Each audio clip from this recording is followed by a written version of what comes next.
किसी महान व्यक्ति ने कहा है, क्लियर थिंकिंग रिक्वायर्स करेज रादर देन इंटेलिजेंस। मतलब, स्पष्ट सोच के लिए बुद्धि की बजाय साहस की आवश्यकता होती है। हर किसी को लगता है कि उन्हें उनका टारगेट क्लियर है, लेकिन ऐसा होता नहीं है। जरा सोचिए और बताइए कि क्या आपको भी लगता है कि आप एक लॉजिकल पर्सन हैं और आप अपने डिसीजन बिल्कुल क्लियर लेते हैं? तो घबराइए नहीं। असल में हम सबको ऐसा लगता है, पर सच तो ये है कि हम अपने ज्यादातर डिसीजन इमोशनली लेते हैं। मतलब, बिना सोचे समझे लेते हैं। पहले के डिसीजन जो हमने लिए हैं या पहले जो भी चीजें हमारे साथ हुई हैं, उनसे बायस्ड होकर हम अपने नए डिसीजन लेते हैं और हमें ऐसा लगता है कि ये डिसीजन बिल्कुल सही है। हमारी डिसीजन मेकिंग प्रोसेस इतनी खराब है कि इस किताब में रॉल्फ डॉबेली ने अलग अलग तरीके की बहुत सारी बाइसेस को समझाया है और ये बताया है कि कैसे ये अलग अलग बाइसेस हमारे अलग अलग डिसीजन को इफेक्ट कर रही है। और इन्हीं बाइसेस के चलते हम लगातार गलत डिसीजन लेते हैं और हमें लगता है कि हमारे डिसीजंस बिल्कुल सही हैं। रॉल्फ डॉबेली ने इस बुक में बताया है कि किस तरीके से हम इन बाइसेस से निकलकर सही डिसीजन ले सकते हैं, जो एक्चुअली में हमारे टारगेट को बिल्कुल क्लियर बना देगा। हम जानेंगे कि कैसे इवोल्यूशनरी बायोलॉजी के चलते अलग अलग तरीके के थिंकिंग मैकेनिज्म अब हमारे इतने काम के नहीं रह गए। अब भी हमारे डिसीजन को किस तरीके से इन्फ्लुएंस कर रहे हैं और हम इस पूरे हुक में फंसे हुए हैं। ज्यादातर समय जब आप कहीं जाते हैं, कुछ खरीदते हैं या कोई भी एक्टिविटी करते हैं, तो आपका डिसीजन आपके पास्ट एक्सपीरियंस से लिया गया होता है। वो बायस्ड होता है, वो बंधा हुआ होता है, वो आपके द्वारा लिया गया क्लियर डिसीजन नहीं होता। और ये डिसीजन आप पहले से ही ले चुके होते हैं और इसी तरीके से आप हर बार गलत डिसीजन लेते रहते हैं। अमेरिका की महान लेखिका इरेन पीटर की माने तो today if you are not confused, you are not thinking clearly. मतलब कि आज यदि आप भ्रमित नहीं हैं तो आप स्पष्ट रूप से नहीं सोच रहे हैं। आज से बहुत साल पहले यदि हम अपने पास्ट एक्सपीरियंस से डिसीजन लेते तो वो डिसीजन हमारा एक अच्छा और क्लियर डिसीजन होता। लेकिन आज के इस मॉडर्न वर्ल्ड में जहां टेक्नोलॉजी इतनी ज्यादा डेवलप हो चुकी है, वहां हम किसी भी डिसीजन को अपने पास्ट एक्सपीरियंस के द्वारा नहीं ले सकते हैं। यदि हम अपने पास्ट एक्सपीरियंस के बेसिस पर डिसीजन लेंगे तो वो डिसीजन गलत ही होगा। वो डिसीजन क्लियर नहीं हो सकता, क्योंकि वो पहले हम कहीं ले चुके हैं। ऑथर ने इस बुक में इन्हीं बाइसेस से निकलने का तरीका बताया है और बताया है कि किस तरीके से हम क्लियर डिसीजन ले सकते हैं और सक्सेस को अचीव कर सकते हैं। आगे हम नंबर ऑफ बाइसेस को देखेंगे और जानेंगे कि कैसे ये हमारे डिसीजन को चेंज करते हैं और किस तरीके से हम इनसे बच सकते हैं। दोस्तों, मैं हूं आपका दोस्त आरजे असर और आज के इस सफर में हम जिस बुक समरी के ऊपर चर्चा करेंगे उसका नाम है the art of thinking clearly, जिसके राइटर हैं Rolf Dobelli. Survivorship biased, why you should visit in centimeters. Survivorship biased का मतलब है कि हमें सेंटीमीटर्स में सोचना चाहिए, लेकिन हम किलोमीटर्स में सोचते हैं। अब इसका यह मतलब नहीं है कि आप छोटा सोचें, इसका मतलब है कि आप स्पष्ट सोचें। ऑथर कहते हैं कि हमें लगता है कि सब कुछ बहुत सरल है, सब कुछ बहुत आसान है और हम इसे बहुत आसानी से कर सकते हैं, लेकिन आप एक बार में इतना बड़ा मत सोचें। ऑथर कहते हैं कि आप प्रैक्टिकली सोचो और आप बायस्ड होकर मत सोचो। सर्वाइवरशिप बायस्ड से ऑथर कहते हैं कि हम किसी व्यक्ति को टीवी में देखते हैं या किसी प्लेटफॉर्म में देखते हैं और अपनी सक्सेस की प्रोबेबिलिटी को बहुत इंक्रीज कर लेते हैं। अब इसका मतलब ये नहीं है कि आप उसके जैसा बड़ा न सोचें। लेखक के हिसाब से आप प्रैक्टिकल सोचें। उस व्यक्ति ने सक्सेस को अचीव किया है, इसीलिए वो बड़ी बातें कर रहा है। लेकिन आपको बड़ा अचीव करने के लिए सबसे पहले प्रैक्टिकल ही सोचना होगा। जरा सोचिए, यदि कोई सक्सेसफुल व्यक्ति आपके पास आता है और वो आपको कहता है कि आप सक्सेसफुल हो जाएंगे, तो इससे आपकी सक्सेस होने की प्रोबेबिलिटी कैसे बढ़ सकती है? यदि आपको सक्सेसफुल होना है तो आपको मेहनत करनी पड़ेगी, और यदि आप ज्यादा मेहनत करते हैं तो शायद आप इन किसी से इंस्पायर होकर या किसी की बात सुनकर आपके सक्सेस होने की प्रोबेबिलिटी पर कोई असर नहीं पड़ता। रॉल्फ डॉबेली कहते हैं कि यदि आप मेहनत कर रहे हैं तो आपके सक्सेस होने की प्रोबेबिलिटी कुछ पॉइंट फ्रैक्शनल में है, और हो सकता है कि आप सक्सेसफुल ना हो और आगे चलकर उन लोगों की तरह दफन हो जाओ जो लोग ये चीज कर रहे थे लेकिन वो कुछ नहीं कर पाए। ऑथर के हिसाब से यदि आप किसी काम को करते हैं तो आपको उस चीज में सफल लोगों को बस नहीं देखना चाहिए, आपको उस चीज में असफल लोगों की स्टोरी को भी देखना चाहिए, ताकि आपको पता चलेगा कि उन्होंने क्या गलतियां की। साथ ही साथ यदि आप असफल लोगों को देखेंगे तो आपको पता चलेगा कि यदि आप असफल भी हो जाते हैं, आप सक्सेसफुल नहीं होते हैं, तो भी आप किस तरीके से अपने नॉलेज को यूटिलाइज कर सकते हैं। लेकिन आज के इस मॉडर्न वर्ल्ड में लोग सिर्फ सक्सेसफुल लोगों को ही देखना चाहते हैं, और फिर जब भी वो अनसक्सेसफुल हो जाते हैं तो उन्हें बहुत बुरा लगता है। और इसका सबसे बड़ा रीजन यही है कि वो सिर्फ सक्सेसफुल लोगों को ही देखते हैं। आपको दोनों तरफ देखना होगा। आपको जानना होगा कि यदि किसी काम में 10 लोग सक्सेसफुल होते हैं तो उस काम को करने में 1000 लोग अनसक्सेसफुल हो चुके हैं। किसी काम में सक्सेस होने की प्रोबेबिलिटी बहुत ही ज्यादा कम है। आइए इसे एक एग्जाम्पल से समझते हैं। मान लीजिए कि आपको ऑथर बनना है। अब यदि आप किसी ऑथर को देखते हैं तो आप सिर्फ बेस्ट सेलिंग ऑथर को देखेंगे जो बहुत सक्सेसफुल हो चुके हैं या जिनकी बुक बेस्ट सेलिंग है। आप उन ऑथर्स को भी देखिए जिनकी बुक कभी पब्लिश ही नहीं हो पाई, और शायद वो भी जो सिर्फ बुक लिखने की सोच ही रख पाए और उसे कभी लिख ना पाए। और ऐसे लोगों के नंबर आपको बहुत ज्यादा मिल जाएंगे। और जब आप इन लोगों को देखेंगे तो आपको क्लियरिटी होगी, और ये क्लियरिटी बायस्ड नहीं होगी, ये रियल होगी। लेकिन आज की जनरेशन सिर्फ सक्सेसफुल लोगों को देखती है और हर एक मीडिया सिर्फ सक्सेसफुल लोगों का इंटरव्यू लेना चाहता है। लेखक इसको ही सर्वाइवरशिप बायस्ड कहते हैं। लोगों को लगता है कि सक्सेस होना बहुत सरल है, पर उन्होंने लाखों करोड़ों अनसक्सेसफुल लोगों की स्टोरीज नहीं सुनी। जब करोड़ों लोग किताब लिखते हैं तो 100 ऐसे लोग होते हैं जिनकी किताबें बेस्ट सेलिंग किताबें बनती हैं। उसी प्रकार हर एक काम में करोड़ों लोग ऐसे होते हैं जो उस काम में अनसक्सेसफुल हो चुके होते हैं, चाहे आपका काम यूनिक ही क्यों ना हो। जिस प्रकार किसी एग्जाम की प्रिपरेशन में लाखों बच्चे बैठते हैं जबकि सिलेक्शन कुछ का ही होता है, कुछ गिने चुने का, ठीक उसी प्रकार हर एक यूनिक से यूनिक चीज में करोड़ों लोग एफर्ट डाल रहे होते हैं, लेकिन कुछ गिने चुने लोग ही उस चीज को कर पाते हैं। तो इसका मतलब हर एक छोटी सी छोटी चीज में आपके सक्सेस होने की प्रोबेबिलिटी बहुत ही ज्यादा कम है। ऑथर कहते हैं कि अब ये कहकर मैं आपको डिमोटिवेट नहीं कर रहा कि मैं आपको रियलिटी का एहसास दिला रहा हूं। यदि आप सक्सेसफुल लोगों के साथ अनसक्सेसफुल लोगों की भी स्टोरी पढ़ेंगे तो आप अपने काम में ज्यादा क्लियर हो पाएंगे, और यदि आप अपने टारगेट पर क्लियर होंगे तो आपकी सक्सेस अचीव करने की प्रोबेबिलिटी ऑटोमेटिक बढ़ जाएगी और अब सक्सेस को अचीव कर पाएंगे। यदि आप दोनों पहलू को देखना शुरू कर देंगे तो आप अपने काम को शिद्दत से कर पाएंगे, और यदि आप ऐसा करेंगे तो आपके मन में सिर्फ दो ख्याल रहेंगे कि शायद आप इस काम में कामयाब भी हो सकते हैं और शायद नाकाम भी, लेकिन आपका काम सिर्फ और सिर्फ एफर्ट डालना है, वो भी हाईएस्ट लेवल ऑफ एनर्जी के साथ। ये बहुत दुखद बात है कि आपके अनसक्सेसफुल होने की प्रोबेबिलिटी सक्सेसफुल होने से कई गुना ज्यादा है। लेकिन यदि आप इस बात से क्लियर रहेंगे कि आप अनसक्सेसफुल भी हो सकते हैं तो आप अपने काम को पूरी लगन के साथ कर पाएंगे और आपका टारगेट आपके माइंड में क्लियर होगा। Swimmers body illusion and clustering illusion. Trader Naseem तालाब नाम के एक व्यक्ति बहुत मोटे थे। उन्होंने सोचा कि क्यों ना मैं बहुत एक्सरसाइज करूं और पतला हो जाऊं।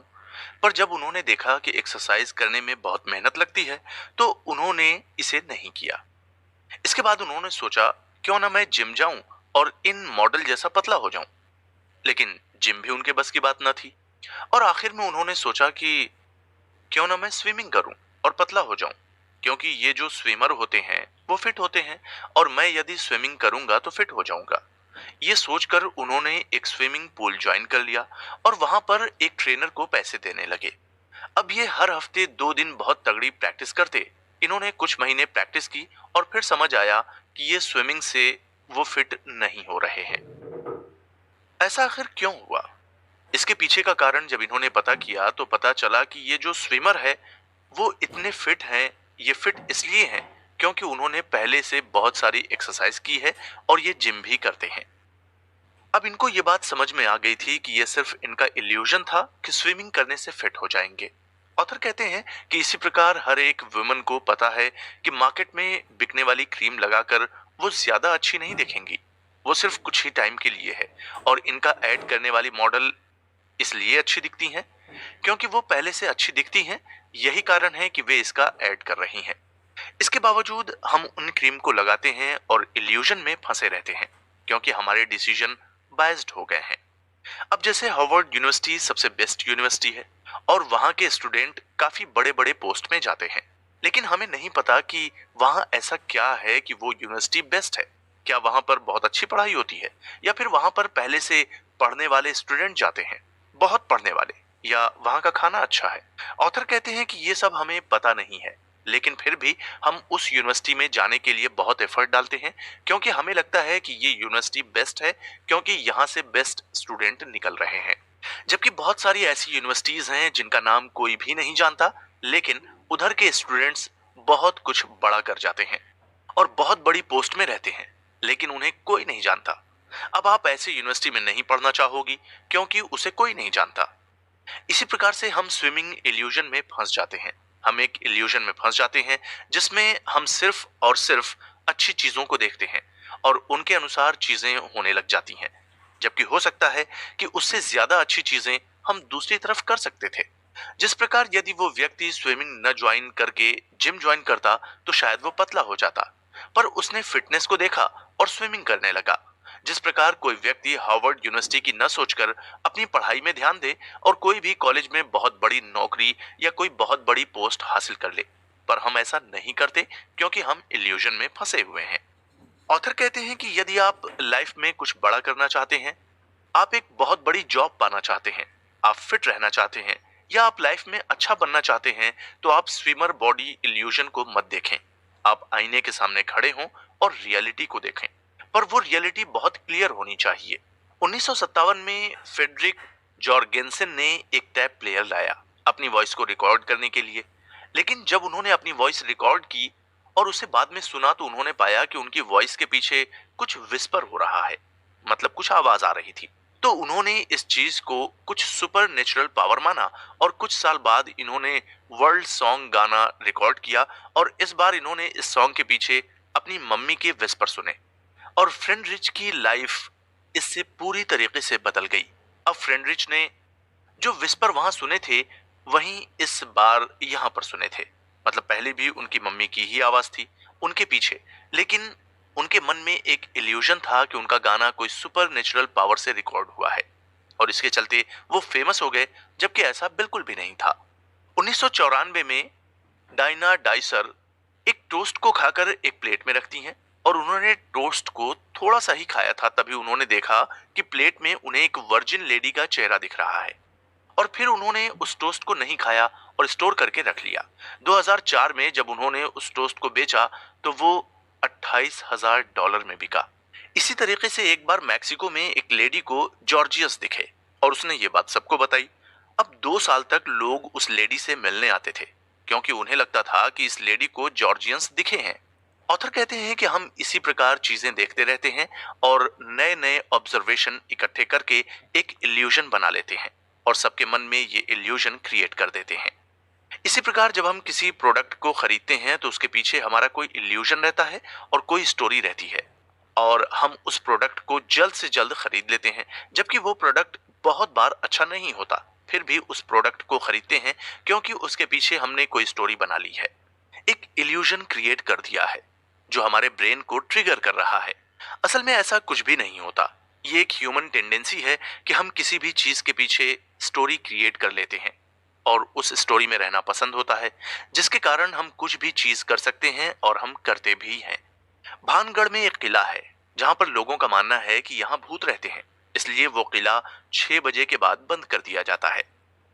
अब जब वहां पर लोग घूमने जाते हैं तो लोगों को लगता है कि यहाँ पर एक नेगेटिव एनर्जी है और उन्हें वो एनर्जी फील होती है, जबकि ऐसा कुछ भी नहीं है। ना तो उस किले में कोई भूत है और ना ही कोई ऐसी एनर्जी एनर्जी नाम की कोई ऐसी चीज नहीं होती जो पॉजिटिव या नेगेटिव हो। उसी प्रकार भूत भी नहीं होते, पर लोगों का मानना है और लोग उसमें एनर्जी भी महसूस करते हैं। ऑथर कहते हैं कि ये सब हमारे बिलीफ सिस्टम के कारण हुआ है, जो हमने अपने पुराने एक्सपीरियंस से बना लिया है और अपनी पास्ट बिहेवियर से हमने एक इल्यूजन क्रिएट कर लिया है, जिसके कारण हम क्लियर डिसीजन नहीं ले पाते, जिसके कारण हम धुंधले डिसीजन लेते हैं और हम अपने सक्सेसफुल होने के रेशियो को और कम करते जाते हैं। और इसी प्रकार हम बादल को देखते समय भी कुछ शेप्स इमेजिन करते हैं, जबकि ऐसा कुछ भी नहीं है। क्लाउड्स में शेप्स नहीं होते, लेकिन हम उसे इमेजिन करते हैं।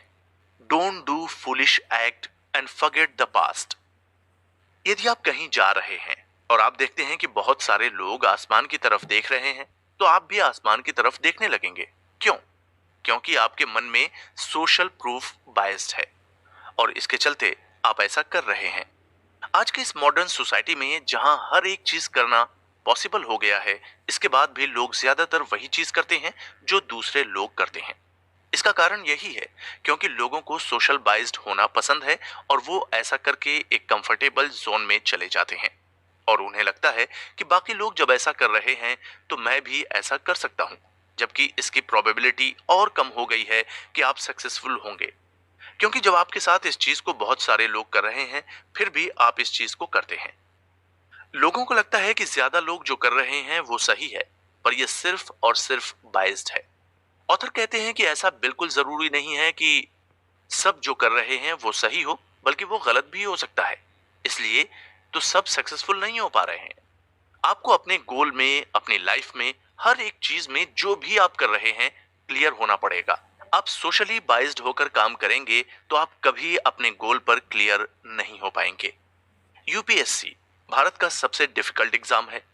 सबको लगता है कि यदि हम इसे निकाल लेंगे तो हम भी महान बन जाएंगे और बहुत सारे लोग इसकी प्रिपरेशन करते हैं और उन्हीं को देखकर और भी बहुत सारे लोग इसे करने लग जाते हैं।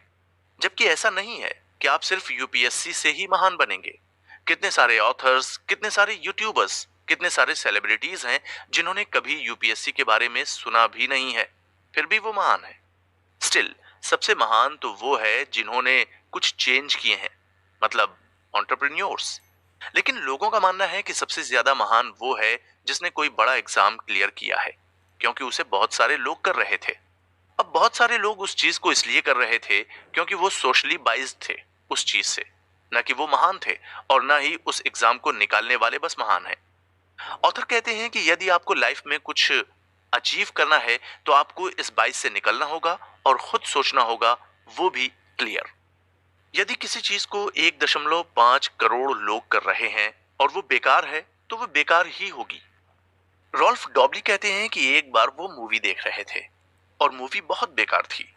अब जब उन्होंने अपनी पत्नी से बोला कि चलो घर चलते हैं, इस मूवी को देखने का कोई मतलब नहीं, तो उनकी पत्नी ने कहा कि हम इस मूवी में $30 खर्च कर चुके हैं, तो क्यों ना इस मूवी को पूरा देखकर ही जाएं, जबकि वो मूवी बहुत खराब थी। रॉल्फ डॉबली ने उनसे कहा कि वैसे भी वो इस मूवी में $30 खर्च कर चुके हैं। अब यदि वो इस मूवी के लिए 3 घंटे और खर्च करेंगे तो उनका टाइम भी वेस्ट हो जाएगा, और यदि वो इस मूवी को $30 खर्च करने के कारण देखते हैं तो ये सिर्फ और सिर्फ संक कॉस्ट फैलेकी होगा। इसी प्रकार एक बार रॉल्फ डॉबली कंपनी में गए और उन्होंने देखा कि उनके 4 महीने से मार्केटिंग के ऐड चल रहे हैं, पर उसका कोई भी रिजल्ट नहीं आ रहा है। अब उनके एम्प्लॉय का कहना था कि यदि हम इन ऐड को रोकते हैं तो हमारा काफी घाटा हो जाएगा, क्योंकि 4 महीने से हमारे जो ऐड चल रहे हैं यदि और टाइम तक चलते तो शायद हमें अच्छे रिजल्ट देखने को मिल सकते हैं और हम काफी आगे आ चुके हैं। लेकिन रॉल्फ डॉबली का कहना था कि यदि हम इन ऐड को बंद कर देते हैं तो ये हमारे लिए सही होगा। यदि हम इन ऐड को 4 महीने चला चुके हैं और कोई रिजल्ट नहीं है तो बंद करने में क्या दिक्कत है। बजाय इसके यदि हम इनको और ज्यादा चलाएंगे तो ये संक कॉस्ट फैलेकी होगा। संक कॉस्ट फैलेकी से ऑथर का कहना है कि हम बहुत बार अपनी बहुत सारी एनर्जी और बहुत सारा टाइम या पैसा किसी चीज पर वेस्ट कर देते हैं और बाद में हमें लगता है कि यदि हम अब इस चीज को छोड़ देंगे तो हम गलत कर देंगे और हमें इसे आगे करना चाहिए, जबकि ऐसा बिल्कुल भी नहीं है। यदि हम उस चीज को छोड़ देते हैं तो वो ज्यादा अच्छी चीज होगी, उस चीज को कंटिन्यू करना संक कॉस्ट फैलेसी होगा। और हमें क्लियरली सोचने के लिए संक कॉस्ट फैलेसी से बचना होगा ताकि हम क्रिएटिव सोच सकें और क्लियरली उस काम को कर सकें।